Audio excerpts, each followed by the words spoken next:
नमस्कार दोस्तों, मैं ऋषिकेश आपका यूनिकॉर्न ऑफ इंडिया में स्वागत करता हूं। आज हम जानने वाले हैं कि how to start a startup के बारे में। आपको स्टार्टअप कैसे चालू करना चाहिए और क्यों चालू करना चाहिए, इसका का पूरा रोड मैप मैं आपको इस वीडियो में देने वाला हूं।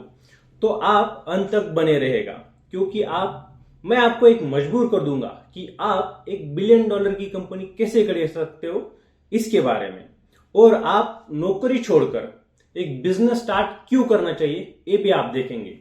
तो शुरू करते हैं how to start a startup के बारे में। तो देखो, कोई भी अगर आपको बिजनेस शुरू करना है तो कुछ स्टेप्स होते हैं, तो वो स्टेप्स आपको जानना बहुत जरूरी होता है। तो मैं आपको एक स्क्रीनशॉट दे दूंगा कि इस वीडियो में मैं आपको क्या क्या देने वाला हूं, तो आप देख लो। अभी ये आप सब कुछ इस वीडियो में जानने वाले हैं।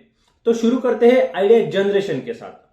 कोई भी अगर बिजनेस आपको चालू करना है तो एक आइडिया के साथ शुरू करता है, और आइडिया टू आईपीओ आप उस बिजनेस को ले जा सकते हो।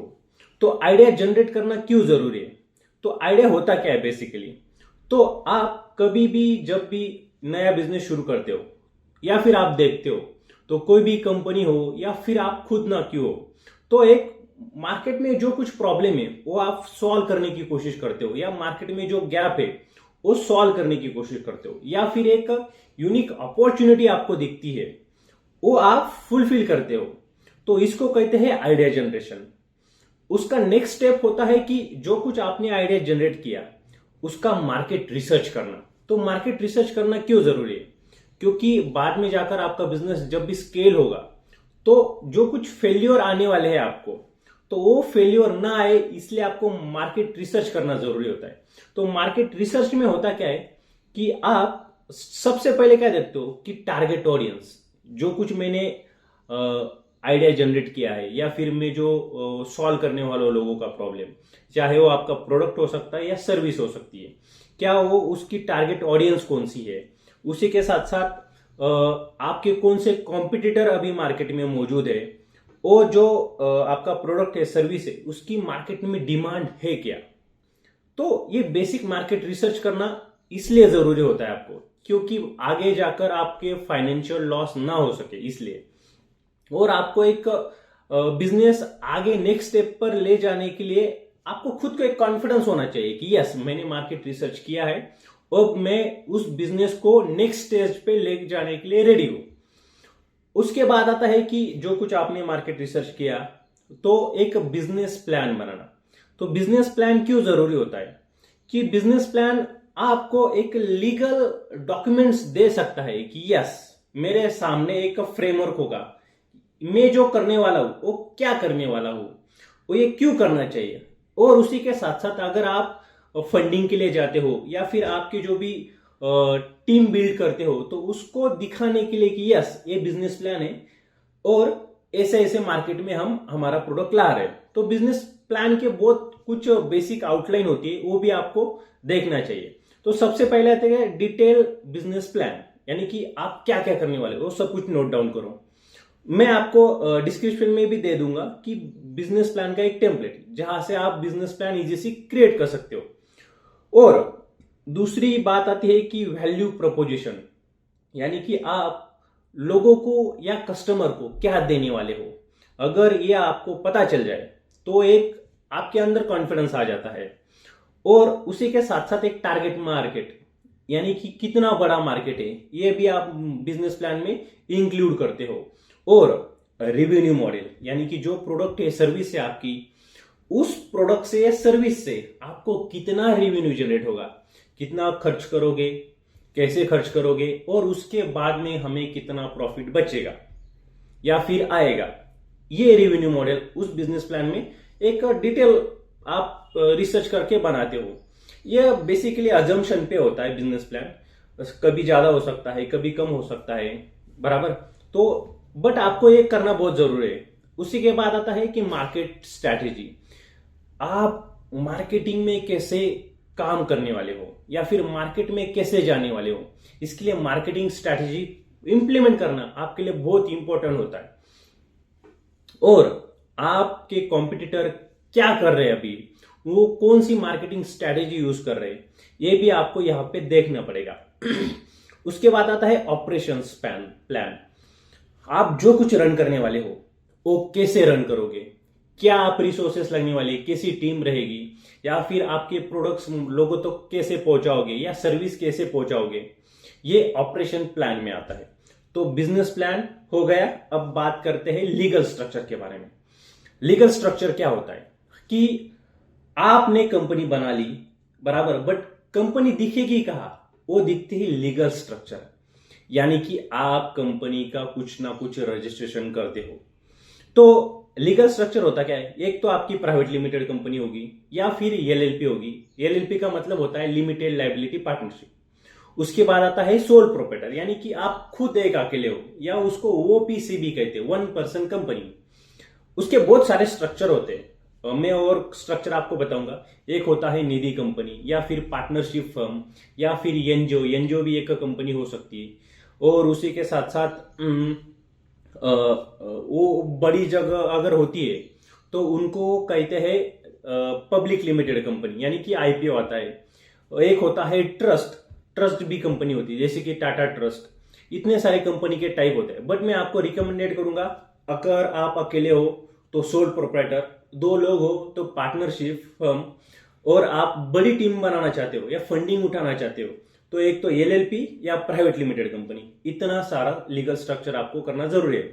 और अगर कंपनी आपकी प्राइवेट लिमिटेड होती है और उसी के साथ साथ अगर आप बैंक में जाते हो तो करंट अकाउंट खोलना आपको बहुत जरूरी होता है। तो कंपनी फॉर्म होने के बाद आपको एक करंट अकाउंट दिया जाता है, इसलिए आपका लीगल स्ट्रक्चर होना बहुत जरूरी है। अब लीगल स्ट्रक्चर की बात हो गई। अब नेक्स्ट प्लान आता है कि फंडिंग के बारे में। अगर आपका जो प्रोडक्ट है या फिर सर्विस है, उस सर्विस के लिए आपको बहुत सारा पैसा लगने वाला है तो आप फंडिंग की तरफ जाते हो। तो फंडिंग के भी अलग अलग टाइप होते हैं। स्टार्टिंग में आप सेल्फ फंडिंग करते हो, यानी कि आपके जेब से पैसे लगाते हो, या फिर आपके रिलेटिव से पैसे उठाते हो, अपने दोस्तों से उठाते हो। और ये भी अगर कम पड़ने लगे तो आप जाते हो कि एंजल इन्वेस्टर के पास। इन्वेस्टर होते हैं कि आपके स्टार्टिंग में पैसे देने वाले लोग। अगर आपको लगता है कि नहीं यार मेरा इतना से भी नहीं बनेगा, तो आप जाते हो वेंचर कैपिटलिस्ट के पास। वो आपको बहुत बड़ी रकम देते हैं या फिर अमाउंट देते हैं। और एक स्ट्रक्चर होता है कि क्राउड फंडिंग। क्राउड फंडिंग यानी कि लोगों से जुटाकर आपका बिजनेस चलाना और उनको शेयर्स देना। और एक होता है कि आप किसी के पास नहीं जाते हो, बट आपके पास एक बिजनेस प्लान रेडी है, तो आप बैंक में जाकर लोन भी उठाते हो। ये भी एक फंडिंग का टाइप ही हो गया। बट फंडिंग उठाना क्यों जरूरी है, क्योंकि फंडिंग से आपका बिजनेस स्केल होगा, या फिर आपको कैसे मार्केट में रीच करना है, इसके लिए फास्ट रीच करना है, इसके लिए फंडिंग जरूरी होती है।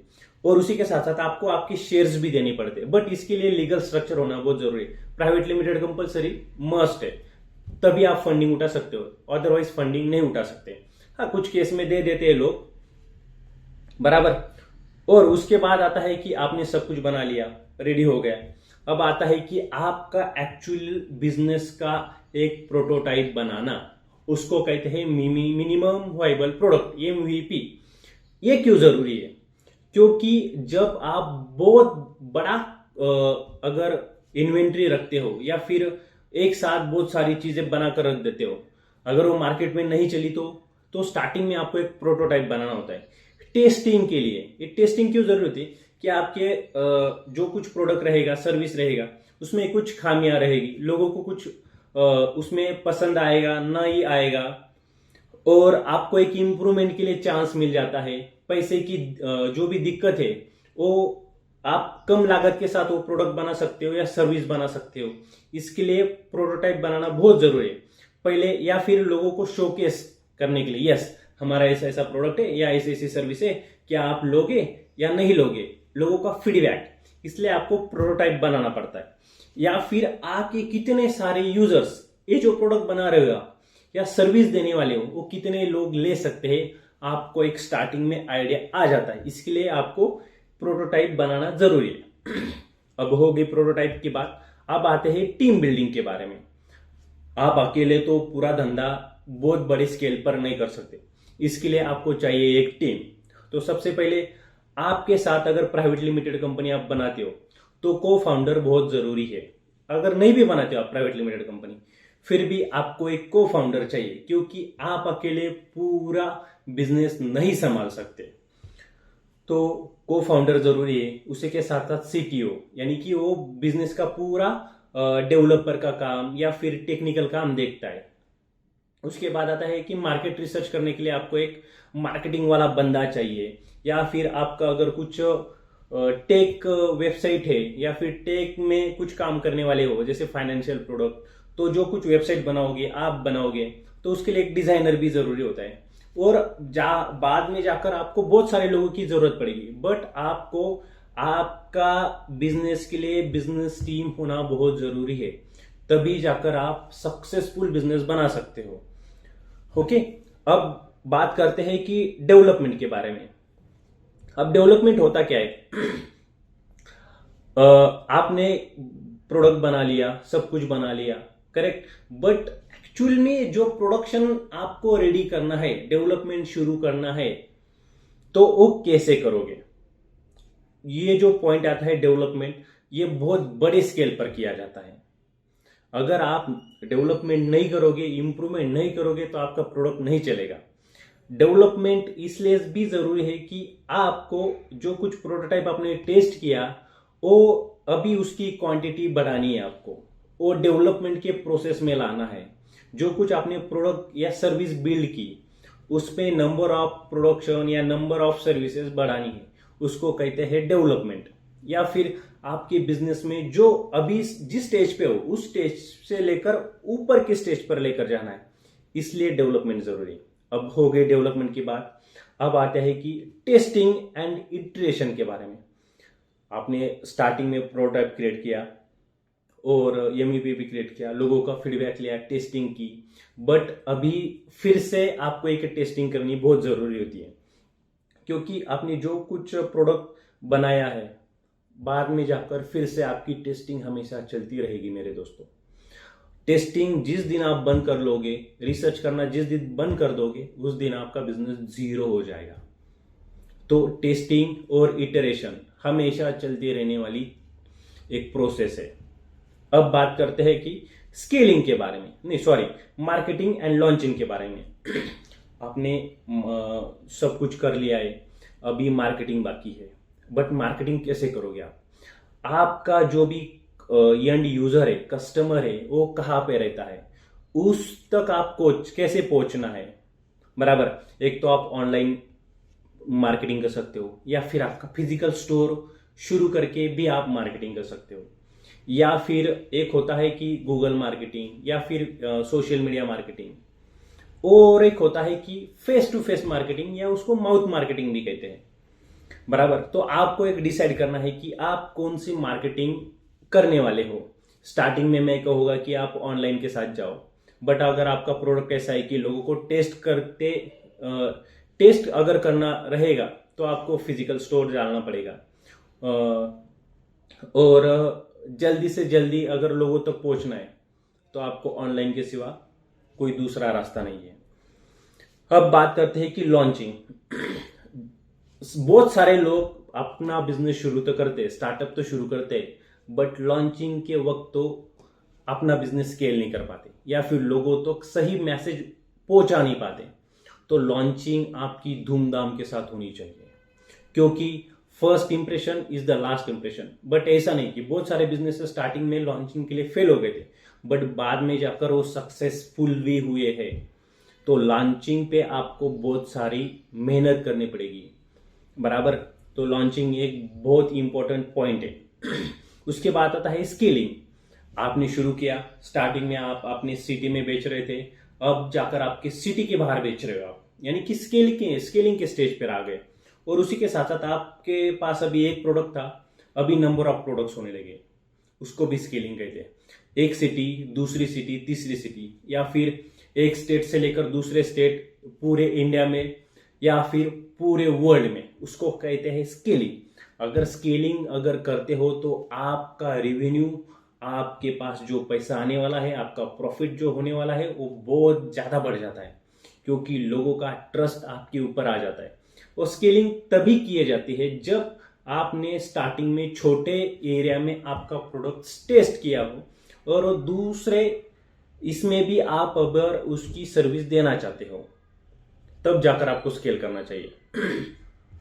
और आता है कि अब भी स्केलिंग हो गया, बट अभी तो आपके पास है 100 कस्टमर, 1000 कस्टमर, 2000 कस्टमर, आप कैसे करोगे? उस नेक्स्ट पॉइंट आता है कस्टमर एक्वाइजिशन।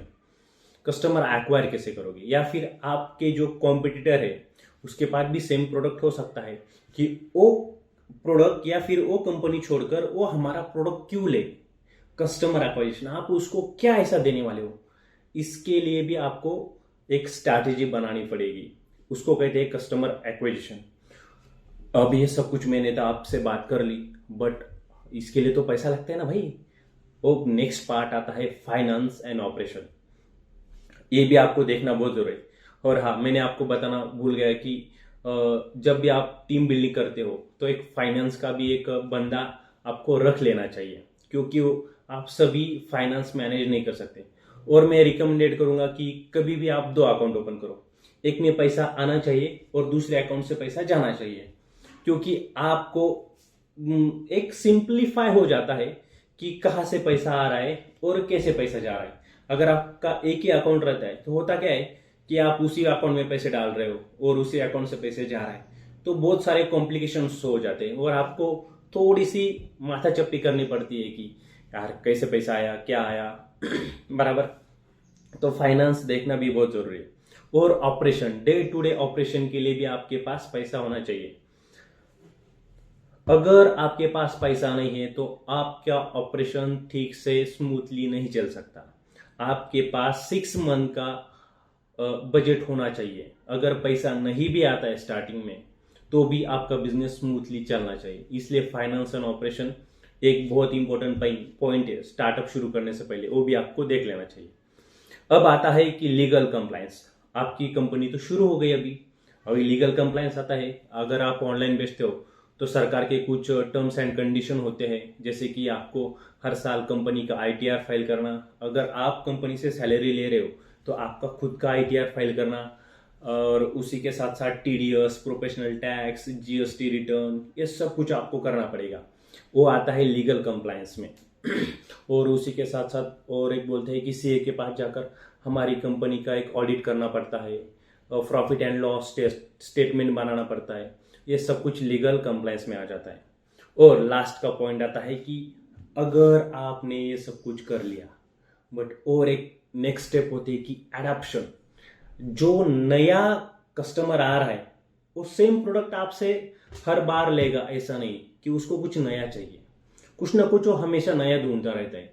अगर आप नए आपके कंपनी में चेंजेस करोगे तो आपका कस्टमर आपके लिए हमेशा टिका नहीं रहेगा।